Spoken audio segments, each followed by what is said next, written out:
मान रहे हैं। हमारे मंच पर सीताराम जी की भरपूर कृपा है। 4 वर्षों के अंदर हमारे मंच पे ना तो कोई हादसा हुआ, ना ही किसी प्रकार की कोई परेशानी आने दी, ना ही कोई किसी भी प्रकार की आपत्ति हुई। जिस प्रकार से एक धार्मिक कार्य होना चाहिए उसी प्रकार से यहाँ पर मंचन हुआ, झूले चले, मेला चला, सब कुछ हुआ।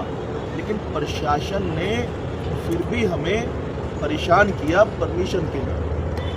तो बस मैं आप लोगों के माध्यम से ये पक्ष रखना चाहता था कि प्रशासन को क्या देखना है एक व्यक्ति के अंदर। अगर एक व्यक्ति डॉक्टर की डिग्री भी लेता है तो उसका एक्सपीरियंस देखने के बाद ही उसको डॉक्टर बनाया जाता है। तो हम तो अपना एक्सपीरियंस लेने के बाद तब प्रशासन से परमिशन मांग रहे थे, फिर भी हमें परेशान किया गया। लेकिन फिर भी इस साल आप लोगों को बुलाने का मतलब है कि आप लोगों के माध्यम से हम प्रशासन को भी धन्यवाद करें, अपनी जनता को धन्यवाद करें और सबसे पहले अपने साथियों को धन्यवाद करें और उनसे भी पहले भगवान राम को धन्यवाद करें जिनकी कृपा से ये मंचन सुखपूर्वक संपन्न हुआ। सर, जानना चाह रहे थे कि आप जैसे जिक्र कर रहे हैं कि परेशान किया गया है प्रशासन की ओर से, थोड़े से उसको विस्तार पूर्वक बताइएगा कि परेशान कहाँ किया गया और क्या परेशानी मिली आपको परमिशन में और किसकी जगह पर परेशान किया गया है।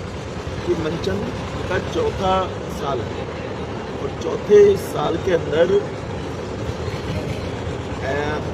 परेशानियां पैदा हुई। हमें पता चला कि कुछ अधिकारियों पे दबाव है, नाम किसी का नहीं पता, कि इनको परमिशन ना दी जाए। प्रशासन ने क्या करा, खुद मैं अध्यक्ष था रामलीला का, अब इस साल नहीं।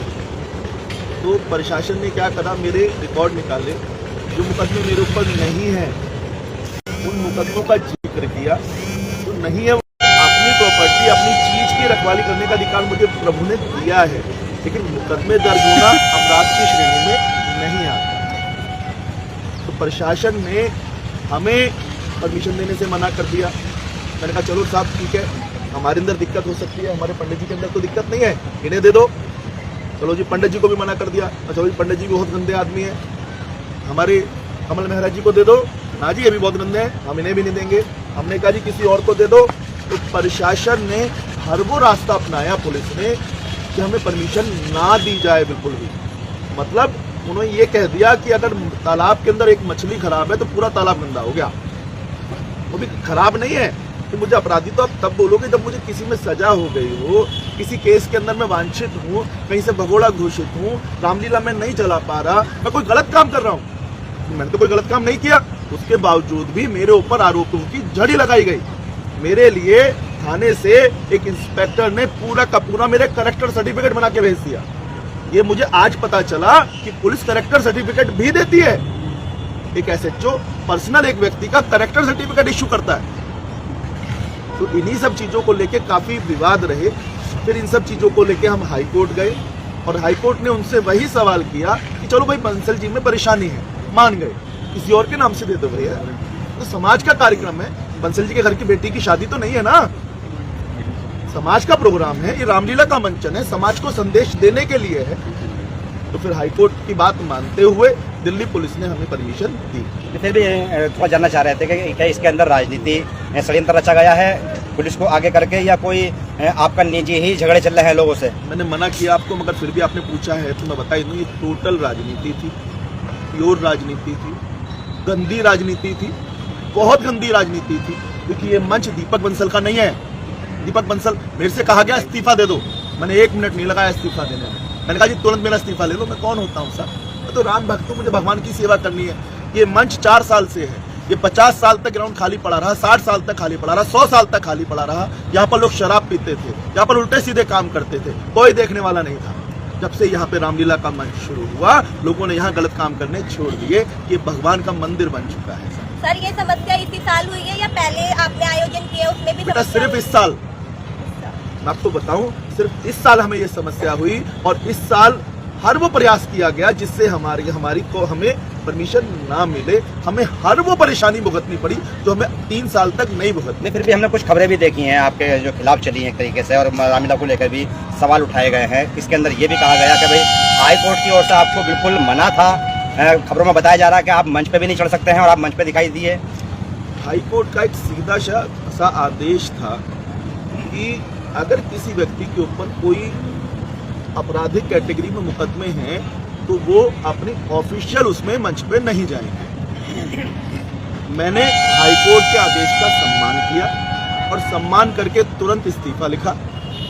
इस्तीफा लिख करके मैं मंच पे गया जरूर, मगर भगवान की आरती करने के लिए, भगवान की पूजा करने के लिए, और एक भारतीय होने के नाते, एक हिंदू होने के नाते वो मेरा अधिकार है। सर, यहाँ बताया जा रहा है कि राजनीति को देखते हुए बीजेपी ने आप पे दबाव डाला था कि आप आम आदमी से भी जुड़े हुए हैं, तो इस वजह से वो सोच रहे थे कि टेक ऑफ बीजेपी कर लेगी इस पंच को, इसलिए आपको परेशान करा जा रहा है। ये राजनीतिक प्रश्न है, मैं इसका जवाब मेले में नहीं दूंगा। ये राजनीतिक प्रश्न नहीं, फिर भी एक मामला घूम रहा है कि जिस तरह से भाजपा के लोग भी यहाँ दिखाई दिए, आम आदमी पार्टी के भी, कांग्रेस के भी, सभी आए यहाँ पे। मैं आपको बताऊं इस मंच पे इस साल बीजेपी के नेता आए, आम आदमी पार्टी के नेता आए, कांग्रेस के नेता आए, बहुजन समाज पार्टी के नेता आए, भीम आर्मी के नेता आए, और भी बहुत सारे दल जिनको हम और आप नहीं जानते, वो सभी आए, और मैंने सबका सम्मान केवल एक राम भक्त के नाते किया भैया। इस साल की जो अध्यक्षता थी वो संदीप गुप्ता जी के नेतृत्व में थी। परमिशन जो आई थी मेरे छोटे भाई कमल कुमार के नाम से आई थी। मेरा भाई है छोटा, मेरे से कंधा मिला के चलता है हमेशा। तो साहब, हम क्या गलत काम कर रहे थे? भारत कहते एक देश है हिंदुओं का, भारत एक देश है मुस्लिमों का, भारत एक देश है सर्व समाज का। इसके अंदर सबको अपने धर्म के बारे में आचरण करने की आजादी है। तो हमसे वो अधिकार क्यों छीना जा रहा था भैया? हमने क्या गलत काम किया था? आप लोग मुझे बता दो। जब तक मान लो मुकदमे हैं, मान लिया मेरे पास होंगे 5-7 मुकदमे हैं मेरे ऊपर, मैं बिल्कुल मना नहीं करता, मेरे प्रॉपर्टियों से रिलेटेड मुकदमे हैं। अगर कोई मेरी प्रॉपर्टी छीनने जा रहा है तो क्या मैं उसकी खिलाफत ना करूं? और अगर मैं खिलाफत कर रहा हूं तो मैं बहुत गलत आदमी हो गया? ये कहां की बात हो गई भैया? इंसान अपनी चीज की रखवाली तो करेगा ना। और चलो मैं वो कर रहा था, मुझे सजा तो नहीं हुई किसी केस में, सब कोर्ट में पेंडिंग है, ट्रायल में पेंडिंग है, और मैं भगवान के राम के मंचन के लिए, पूजा करने के लिए लोगों के पास क्या करूं, कैसे करूं बताओ आप?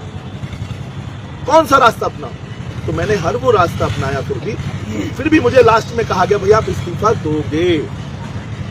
मैंने इस्तीफा दिया, और इस्तीफा दे करके मैंने मंच पर एक राम भक्त का रोल अपनाया। इससे ज्यादा मेरी कोई औकात नहीं। फिर भी सर, जैसे कि कमेटी से जुड़े रहे हैं, प्रशासन पे गंभीर आरोप लगा रहे हैं, दिल्ली पुलिस से हुई है या डीडीए से भी हुई है? जहाँ तक डीडीए लैंड है, मैं आपको बताऊं, डीडीए लैंड से मुझे कोई परेशानी नहीं हुई।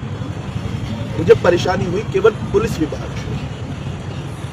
पुलिस विभाग के ऊपर क्या दबाव था, कैसे था, इन सब बातों की चर्चाएं मैं आपके सामने खुल के कर नहीं सकता, क्योंकि हम भी इंसान है साहब, समझौते से चलना पड़ता है। परमिशन मिलने के बाद पुलिस ने सुरक्षा व्यवस्था की? परमिशन मिलने के बाद पुलिस ने हमें पूर्ण रूप से सुरक्षा व्यवस्था भी दी, लेकिन उनसे ज्यादा मैंने अपने वॉलंटियर लगाए, अपने बाउंसर लगाए, अपने गनमैन लगाए।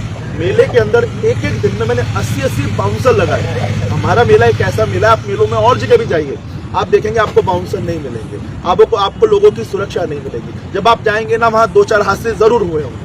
आपने अपने मुकदमों की बात की है, लेकिन आपका एक ऑडियो वायरल हो रहा है किसी महिला के साथ मकान पे कब्जे को लेकर, क्या सच्चाई है? वो ऑडियो बिल्कुल फेक है।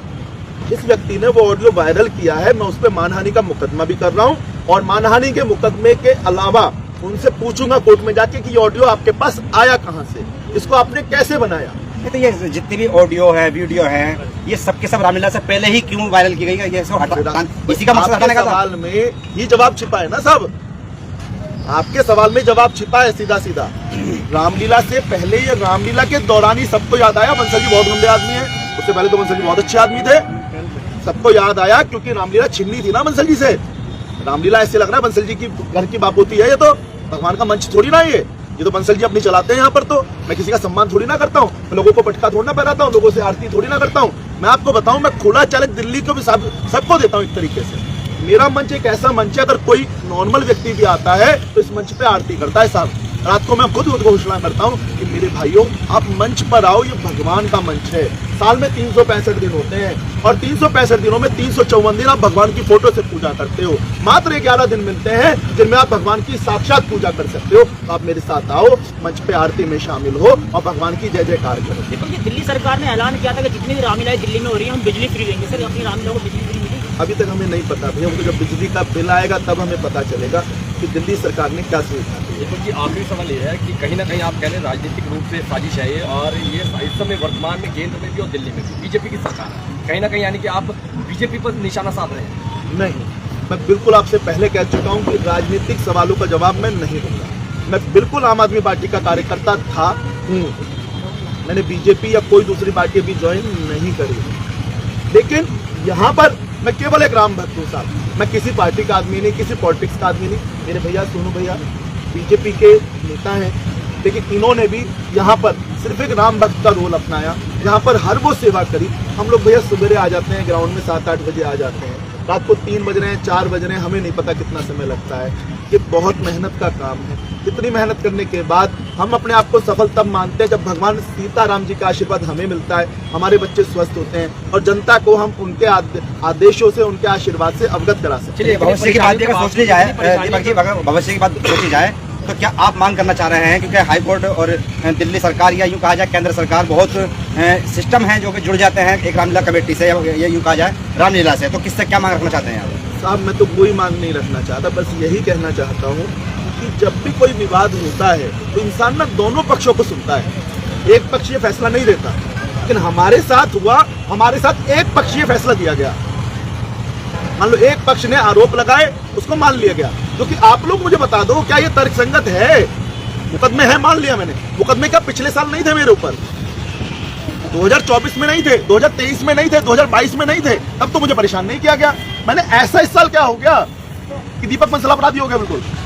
और चलो दीपक बंसल अपराधी है, मैं मान लिया, चलो मैं बहुत गंदा आदमी हूँ साहब, मैं कह रहा हूँ बहुत गंदा, मैं ठीक आदमी नहीं हूँ बिल्कुल, प्रशासन की नजरों में बहुत बुरा आदमी हूँ। तो क्या हमारे पंडित जी बुरे थे? क्या कमल कुमार जी बुरे थे? कोर्ट में जाने के बाद तो कमल कुमार जी के नाम से परमिशन हो गई, उससे पहले कमल कुमार जी बुरे थे? चलो मैं अपने नाम से परमिशन नहीं लेता, कहा जाता भाई किसी और अपने अच्छे आदमी को ले आओ। हमारे लोकेश पंडित जी थे और मेरे बहुत सारे साथी थे, उनको उनके नाम से देते। उन्होंने एक तरफा फैसला सुना दिया, जी हम नहीं देंगे परमिशन आपको। ये कहाँ की तर्कसंगत हुआ? किसी का कोई सवाल? देखिए भैया, ये सवाल, कुछ सवाल आप भैया से। फिर भी सर आपको बधाई है कि आपने इतना अच्छा सक्सेस कार्यक्रम किया है भव्य रामलीला का, फिर भी आप बधाई है इतने आरोप लगने के बाद। देखिए भैया, ये जो मंच है राजनीतिक, नहीं सही आ जाएगा भाई, जो मंच है ना भैया, ये राजनीतिक मंच नहीं है। हाँ थोड़ा ठीक है, जैसा कि भैया ने क्वेश्चन किया किसी पार्टी के लिए, कि ये ना किसी भी पार्टी का मंच नहीं है, ये एक संस्था है और संस्था के अंदर हर समाज का, हर पार्टी का कोई भी आदमी रह सकता है। ना इस मंच पे हमने कोई राजनीतिक बैनर लगाया है, ना कोई राजनीतिक पोस्ट लिखी है। भैया आम आदमी से बिलोंग करते हैं, मैं भाजपा से बिलोंग करता हूँ और हमारे एक दो मित्र हैं जो भीम आर्मी से भी बिलोंग करते हैं, कांग्रेस से भी बिलोंग करते हैं। मगर हमारी जो संस्था के लोग हैं वो सिर्फ राम भक्त हैं। इस रामलीला में सिर्फ हम राम की बात करते हैं। और रही राजनीतिक इंटरफेयर की बात, तो राजनीतिक इंटरफेयर जो है ना, जो आदमी राम के काज में बाधा डाल रहा है, वो मैं नहीं मानता किसी पार्टी से हो सकता है। क्योंकि ऐसी कोई भी पार्टी नहीं है जो भगवान को नहीं मानती, अल्लाह को नहीं मानती, खुदा को नहीं मानती। मैं उन्हें राक्षस श्रेणी का आदमी कह सकता हूँ, जिन्होंने बाधाएं उत्पन्न की। किसी पार्टी के आदमी वो नहीं हो सकते। और राम भगवान की जो कृपा है, कल सभी लोगों ने ये चमत्कार भी देखा कि हमारे चिल्ला गांव के आसपास खूब बारिश हुई है, मगर यही एक ऐसा स्थान था कि जहाँ पे बारिश नहीं हुई। वरना तिल्लोपरी में मूसलधार बारिश हुई, पटपड़गंज के अंदर मूसलधार बारिश हुई, इधर आप यमुना खादर के अंदर अच्छी बारिश हुई। एक प्रॉपर यही स्थान था जिसके अंदर बारिश नहीं हुई। तो ये भगवान का चमत्कार है और इस चमत्कार को उन राक्षस रूपी इंसानों को भी मानना चाहिए कि यहाँ पे राम का नाम लिया जाता है और रामलीला में अड़चन ना पैदा करे, तो इसे राजनीति से ना जोड़ा जाए।